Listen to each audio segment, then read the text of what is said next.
This is the long-awaited 2023.12 software update with probably some of the most significant changes we'll see all year. So let's go over it. The first improvement we have is with the text size. You can now choose between a standard or large text size for the touchscreen. To enable this, you go to Settings and then Display, and if you scroll down a little bit, you can actually go right here and change it to large, and you have to restart the car. It takes a few seconds. Once the car restarts, the first thing you notice is the text everywhere is just bigger. The side text is a lot bigger. It's a lot more zoomed in. It's kind of like on an iPhone when you go to the settings, you can change it to have larger text. It's really great for people that need the bigger text. Personally, I'll probably never use it, but again, it's still really cool to see that Tesla added this. And you can also see next to everything that's new, they have these new icons right here. So if you get an update in the future and you don't know what's new, it will tell you what's new. Next, probably one of my favorite additions is the controls search. This basically lets you search anything throughout the car's settings instead of having to dig through them. So instead of going into the settings to go change maybe a unit in this, I can actually go into the search bar and I can type in temperature and I can control it right from here. And then say you wanted to do something with Sentry mode, you could type in the word Sentry and it brings you all related settings to Sentry mode, and it also tells you exactly where you can find it in the settings, so you don't have to think, oh, I have to search this every time. Now you can know that you have to go to Safety to go enable and disable these features. Next, there's some improvements with points of interest. Basically, it just gives you more information like reviews, kind of just relayed out the entire thing. So for example, if I go and search up Denver International Airport, you can see I can find all of these reviews as well as just navigate directly to it. But when I look at restaurants, you can see there's a lot more information. For example, you can navigate directly to it, call them directly from the car as long as your phone is connected, obviously. Go to the website and then favorite the location, and there's some pictures you can scroll through and you can see reviews. Next, there's some more improvements with phone call controls. You can now use your left scroll wheel to answer or decline incoming calls, or while you're on a call, you can press this button right here to mute yourself. So the way this works is when I'm on a call, if I press the scroll wheel to the left, it mutes myself. And if I press again, it unmutes myself. And then if I press it to the right, you can also see right here, it shows me the directions to press. If I press to the right, it will end the call. There's also a brand new feature called scroll wheel customization. And realistically, this isn't that new. Older Model S and Model X could do the same thing. I don't even know if the newer Model S and Model X can. I'm pretty sure they can now with this update. But basically, it lets you customize how your scroll wheel works by pressing on it. You can see I have it set to a camera right now, but if I go out, you can see there's a bunch of different settings, like temperature, which basically lets you, increase and decrease it. And then if you go to fan speed, it also lets you increase and decrease it. If you're on auto, at least, it will go between low, medium, and high. And then if you go to brightness, you can also decrease the brightness and increase it however you'd like. And then if you go to dash cam, you can save dash cam, and it saves the footage from whenever you press it. That might be bad sometimes, honestly. And then we have the acceleration mode, and it lets you choose between your chill, sport, whatever acceleration modes your car has. And then you have steering wheel heat, pretty useful in the winter, I think, but you can have it set for auto, high, low, off. And then you can also have your camera like I had it, the defrost, which I don't know, you can turn it on or off. I'm just gonna turn it off because it's not cold out. And we have dome lights. You can basically have it set between auto, on, or off.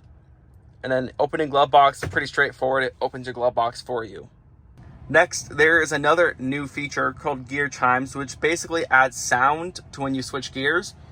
And this is not really that new, honestly. It's actually been in the Model S and Model X refresh since the beginning.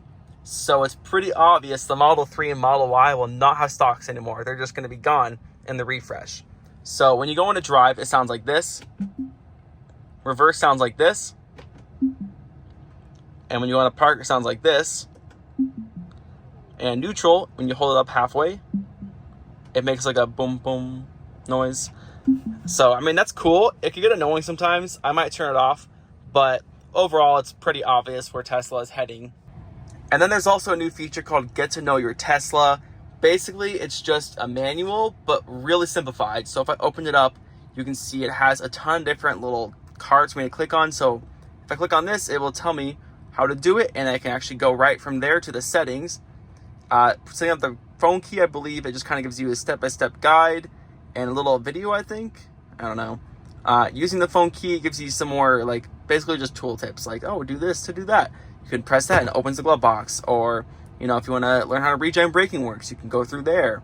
And in your drive, it just tells you how to do it, and it just turns the car off. Like, it's pretty simple. But if you really want to, you can open up the actual owner's manual, which I think they really need to improve on this. It's been the same for almost 4 years. Like, since I got my Model 3 back in 2019, it's been pretty much the same. It's definitely a lot quicker now, but like, they could really improve on like this. I don't like how like this UI is. Like, you have, look at this. Like, this is, looks like out of Craigslist or something. It's just really outdated, like buttons and stuff. Like, they could make this a lot better.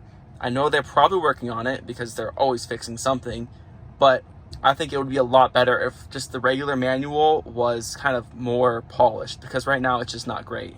And lastly, there is just some improvements to the voice recognition language. You can now use British English as your voice recognition language, and you basically just go into your settings, display voice recognition language, and then choose the option from the list. So this just joins all the other languages that have been there already, but it's cool to see they're just adding more and more languages, making this more accessible for everyone around the world. And of course, you can't forget the undocumented changes. Tesla just adds little tiny things they don't really care to mention on the actual release notes, so here's some of them. One of the first smaller changes is that the charging section is no longer a picture of the car with the battery underneath. It's just a charging slider now, which I'm not really sure if it's good or not, but it does seem to actually move a lot easier than it did on the car animation, so that's nice. Another undocumented change is that now when you press this button to use the windshield wipers, you no longer have to go and tap whichever speed you want it to be on. You can actually just change this with the scroll wheel. So it's just another addition to the scroll wheel customizations. Another minor change is that now when you press this 3 dots right here, it opens up all the heating options. And before, it only worked like that if you held down on one of these other apps, you could actually move these down. But now you can see these regardless of if they're in your actual dock or not. Another minor change that I'm not sure if this was in this update or maybe the last update, but when you go in reverse now, you can't close the cameras. All you can do is just go down to one camera, but you can still save a dash cam. You can control the music, obviously, but nothing else. Now for the last undocumented change that I'm aware of, the numbers and letters for the speedometer are a lot thicker now, and they're just a lot easier to read.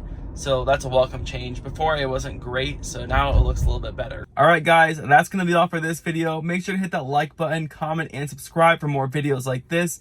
I have a few more videos that I'm trying to get edited right now, and I'll have those out within the next couple weeks. But anyways, I'll see you guys next time. Thanks for watching.